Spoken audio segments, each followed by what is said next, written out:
रामायण की एक चौपाई है जो शबरी की तरफ से कहा गया राम को। मैं सच में जब भी समरसता के बारे में सोचता हूँ तो उस चौपाई से बहुत प्रेरणा मिलती है।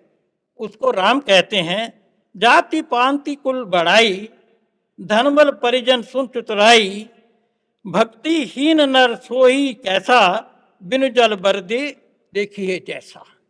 अर्थात मेरे लिए मनुष्य का चरित्र इम्पोर्टेंट महत्वपूर्ण है, मेरे लिए व्यक्ति का भक्ति भाव महत्वपूर्ण है, मेरे लिए उसका शिक्षा, उसके फाइनेंशियल स्टेटस, कितना धन है उसके पास, उसका कोई महत्व नहीं है।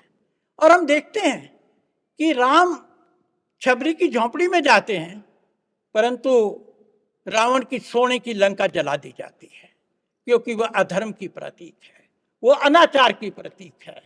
शबरी का सम्मान है, जटायु का सम्मान है, परंतु रावण पुलस्त्य ऋषि की संतान, महाप्रकांड ब्राह्मण, 4 वेदों का ज्ञाता, 9 ग्रहों को कैद करके रखा है उसने, और उसके बाद उसका वध किया जाता है क्योंकि वो अधर्म का प्रतीक है। तो राम इस तरह की समरसता के प्रतीक हैं। स्वतंत्रता के बाद 1947 के बाद अयोध्या और उसके आसपास के क्षेत्र में ये कोई हिंदू मुस्लिम विवाद नहीं था। मुसलमानों को उस बाबरी ढांचे में कोई रुचि नहीं थी। 1934 के बाद वहां कभी नमाज नहीं हुई थी, और वहां के मुसलमान चाहते थे कि वहां मंदिर बने। किताब में इसका पूरा विवरण है। 12 मुसलमानों ने वहां पे एफिडेविट दिया था 1949 में कि इसी जगह पर मंदिर बनना चाहिए, हिंदुओं का पक्ष ठीक है। सारी सिविल सोसाइटी वहां की, बाबा राघव दास वहां के एमएलए थे, के नायर जो डिप्टी कमिश्नर आईसीएस ऑफिसर थे, गुरुदत्त सिंह जो डिस्ट्रिक्ट जज थे, और अब्दुल बरकत जो वहां पे एक हेड कांस्टेबल थे, मुसलमान थे।